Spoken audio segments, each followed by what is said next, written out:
Hi friends, ಎಲ್ಲರಿಗೂ ನಮಸ್ಕಾರ. Welcome back to my YouTube channel tasty tales by Mala.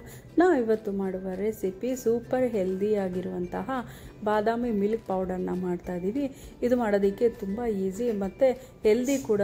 ಇದು ಚಿಕ್ಕವರಿಂದ ದೊಡ್ಡವರವರೆಗೂ ಆರಾಮಾಗಿ ಮನೆಯಲ್ಲಿ ನಾವು ಹೆಲ್ತಿಯಾಗಿ ಮನೆಯಲ್ಲಿರುವ ಇಂಗ್ರೀಡಿಯೆಂಟ್ಸನ್ನೇ ಯೂಸ್ ಮಾಡಿಕೊಂಡು ಹ್ಯಾಪಿಯಾಗಿ ಇದನ್ನು ಮಾಡಿ ಕುಡಿಬೋದು.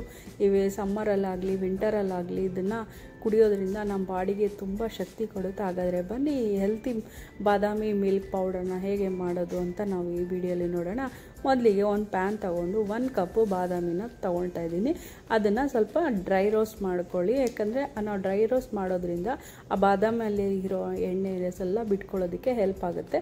ಸೊ ಅದಕ್ಕಾಗಿ ಡ್ರೈ ರೋಸ್ಟ್ ಮಾಡ್ಕೊಳ್ಳಿ. ಲೋ ಫ್ಲೇಮ್ ಇಟ್ಕೊಳ್ಳಿ. ಹೈ ಫ್ಲೇಮ್ ಇಟ್ಕೊಂಡ್ಬಿಟ್ರೆ ಸೀದೋಗ್ಬಿಡುತ್ತೆ ಮತ್ತು ನಮಗೆ ಪೌಡ್ರ್ ಚೆನ್ನಾಗಿ ಬರೋದಿಲ್ಲ ಮತ್ತು ಕುಡಿಯೋವಾಗೂ ನಮಗೆ ಅಷ್ಟು ಚೆನ್ನಾಗಿರೋದಿಲ್ಲ. ಸೊ ಅದಕ್ಕಾಗಿ ಲೋ ಫ್ಲೇಮ್ ಇಟ್ಕೊಂಡು ಎಲ್ಲ ಒಂದ್ಸರಿ ನೀಟಾಗಿ ನೋಡಿ ಈ ಥರ ಕಲರ್ ಚೇಂಜ್ ಆಗ್ತದೆಯಲ್ಲ ಅಲ್ಲಿವರೆಗೂ ಒಂದು 5 ಮಿನಿಟ್ಸು ಲೋ ಫ್ಲೇಮಲ್ಲಿ ಈ ಥರ ಫ್ರೈ ಮಾಡ್ಕೊಳ್ಳಿ. ಇವಾಗ ನಾವು ಸ್ವಲ್ಪ ಏಲಕ್ಕಿನ ಸೇರಿಸ್ಕೊಳ್ತಾ ಇದ್ದೀವಿ. ಏಲಕ್ಕಿ ಹಾಕೋದ್ರಿಂದ ಒಳ್ಳೆ ಸ್ಮೆಲ್ ಬರುತ್ತೆ ಮತ್ತು ಹೆಲ್ತ್ ಕೂಡ ಒಳ್ಳೆಯದು. ಸ್ವಲ್ಪ ಕ್ಯಾಶ್ಯೂಸ್ ಹಾಕ್ಕೊಂಡಿದ್ದೀನಿ, 1 ಟೇಬಲ್ ಸ್ಪೂನಷ್ಟು. ಒಂದು 6ರಿಂದ 7 ಕ್ಯಾಶ್ಯೂಸು, ಒಂದು 10ರಿಂದ 15 ಪಿಸ್ತಾ ಹಾಕ್ಕೊಂಡಿದ್ದೀವಿ. ಇದು ಕೂಡ ನಮ್ಮ ಹೆಲ್ತಿಗೆ ತುಂಬ ಒಳ್ಳೆಯದು, ಡ್ರೈ ಫ್ರೂಟ್ಸು, ಅದಕ್ಕಾಗಿ ಹಾಕ್ಕೊಂಡಿದ್ದೀವಿ. ಇಲ್ಲಾಂದರೆ ನಿಮ್ಮ ಮಕ್ಕಳು ಕೆಲವು ಡ್ರೈ ಫ್ರೂಟ್ಸ್ ತಿನ್ನಲ್ಲ ಅನ್ನೋದಾದರೆ ಇದಕ್ಕೆ ಸೇರಿಸ್ಕೊಳ್ಳೋದಕ್ಕೆ ಸೂಟ್ ಆಗೋ ಥರ ಡ್ರೈ ಫ್ರೂಟ್ಸ್ ಇದ್ದರೆ ನೀವು ಹಾಕ್ಕೋಬೋದು. ವಾಲ್ನಟ್ಸ್ ಆಗಲಿ ಈ ಥರವೇನಾದರೂ ಇದ್ರೂ ನೀವು ಸೇರಿಸ್ಕೋಬೋದು. ಸೊ ಜಾಸ್ತಿ ಹಾಕ್ಕೋಬಾರ್ದು, ಎಷ್ಟು 1 ಟೇಬಲ್ ಸ್ಪೂನ್ ಅಷ್ಟೇ ಹಾಕ್ಕೋಬೋದು 1 ಕಪ್ಗೆ.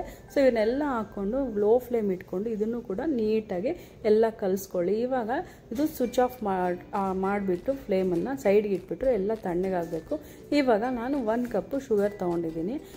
1 ಕಪ್ ಬಾದಾಮಿ ಪೌಡರ್ಗೆ 1 ಕಪ್ಪು ಶುಗರ್ನ ಸೇರಿಸ್ಕೊಳ್ತಾ ಇದ್ದೀನಿ. 1 ಕಪ್ಗಿಂತ ಸ್ವಲ್ಪ ಕಮ್ಮಿ ಇರುತ್ತೆ, ಬಟ್ ಅದಕ್ಕೆ ಒಂದು ಸ್ವಲ್ಪ ಸ್ಯಾಫ್ರನನ್ನು ಮತ್ತು ಇದನ್ನು ಅರಿಶಿನ ಪುಡಿನ ಸೇರಿಸ್ಕೊಂಡು ಒಂದು ಸ್ವಲ್ಪ ಚೆನ್ನಾಗಿ ಗ್ರೈಂಡ್ ಮಾಡ್ಕೊಂಡಿದ್ದೀನಿ. ಇವಾಗ ನಾವು ರೋಸ್ಟ್ ಮಾಡಿ ಇಟ್ಕೊಂಡಿರುವಂತಹ ಎಲ್ಲ ಡ್ರೈ ಫ್ರೂಟ್ಸನ್ನು ಹಾಕ್ಕೊಂಡು ಈ ಥರ ನೀಟಾಗಿ ಪಿಸ್ತಾ, ಬಾದಾಮು ಮತ್ತು ಕ್ಯಾಶ್ಯೂಸನ್ನು ಹಾಕ್ಕೊಂಡು ನೀಟಾಗಿ ಡ್ರೈ ಮಾಡಿಕೊಂಡ್ರೆ ನಮಗೆ ಈ ಥರ ಕಲರು ಬರುತ್ತೆ. ಸೊ ಇದು ನಮಗೆ ನ್ಯಾಚುರಲ್ ಆಗಿ ನಾವು ಮನೆಯಲ್ಲೇ ಮಾಡ್ಕೊಂಡಿರುವಂತಹ ನಮಗೆ ಬಾದಾಮಿ ಪೌಡ್ರು. ಸೊ ಇದಕ್ಕೆ ನಾವು ಹೆಲ್ತ್ ಬೆನಿಫಿಟ್ಸ್ ನೋಡೋದಾದರೆ ಇದರಿಂದ ಕೊಲೆಸ್ಟ್ರಾಲ್ ಕೂಡ ಕಮ್ಮಿ ಆಗುತ್ತೆ. ಇದರಲ್ಲಿ ತುಂಬ ಪ್ರೋಟೀನು, ಫೈಬರು ಮತ್ತು ನ್ಯೂಟ್ರಿಯೆಂಟ್ಸ್ ಇರುತ್ತೆ ಮತ್ತು ನಮ್ಮ ಬಾಡಿಯಲ್ಲಿ ಬ್ಲಡ್ ಶುಗರ್ ಲೆವೆಲ್ನ ಕೂಡ ಕಂಟ್ರೋಲ್ ಮಾಡುತ್ತೆ, ಶುಗರ್ ಲೆವೆಲ್ಸ್ನ ಕಮ್ಮಿ ಮಾಡುತ್ತೆ. ಮತ್ತು ನಮ್ಮ ಬಾಡಿಯಲ್ಲಿ ವೆಯ್ಟ್ ಇರೋವಾಗ ನಾವು ಇದನ್ನು ಸ್ವಲ್ಪ ಬಿಸಿನೀರಲ್ಲಿ ಹಾಕ್ಕೊಂಡು ನೀಟಾಗಿ ಇದನ್ನು ಕುಡಿದ್ರೂ ವೆಯ್ಟ್ ಲಾಸ್ ಆಗೋದಕ್ಕೆ ಹೆಲ್ಪ್ ಆಗುತ್ತೆ. ಮತ್ತು ನಮ್ಮ ಬಾದಾಮಿಯಿಂದ ಒಳ್ಳೆ ಮೆಮೊರಿ ಪವರ್ ಇಂಪ್ರೂವ್ ಆಗುತ್ತೆ. ನಮ್ಮ ನರ್ವ್ಸ್ಗೆಲ್ಲನೂ ಇದು ತುಂಬ ಹೆಲ್ಪ್ ಆಗುತ್ತೆ. ಸೊ ಇದರಿಂದ ಇನ್ನೂ ಜಾಸ್ತಿ ಹೆಲ್ತ್ ಬೆನಿಫಿಟ್ಸ್ ಇರುತ್ತೆ.